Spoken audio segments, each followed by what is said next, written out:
How to be a good guest at a dinner party? That's the question at the center of the New York Times summer entertaining issue this year. There's no shortage of advice for people throwing a party. Martha Stewart devoted more than 300 pages to it in her 1982 book, Entertaining, but far less attention goes to the art of being a guest.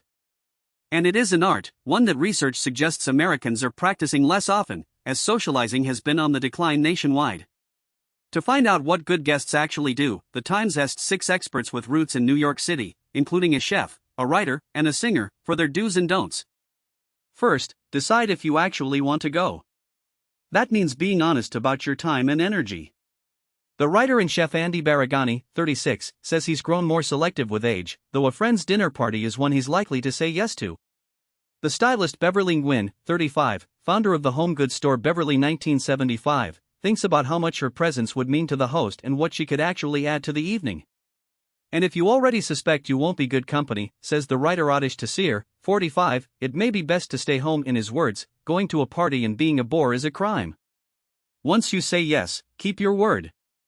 The singer and visual artist Vivian Bond, 63, compares committing to a dinner party to committing to a show. She wouldn't cancel unless she were too sick to go on.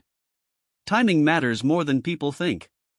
For an intimate gathering, the window for fashionable lateness is short.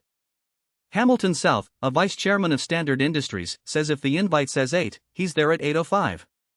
Baragani agrees, capping it at 10 minutes late for a seated dinner, though a bigger, unseated party allows more flexibility.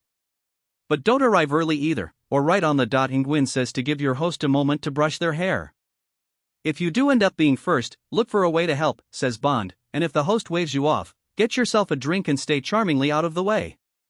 The artist Chloe Wise, 35, sometimes takes it a step further, offering to run to the store for anything the host still needs, and, ideally, coming back to find someone new has arrived in the meantime. And one firm rule from South: never ask who else is coming. He calls it a distinctly New York habit, and the worst possible kind of manners. That's the etiquette rundown from the Times summer entertaining issue. Thanks for listening.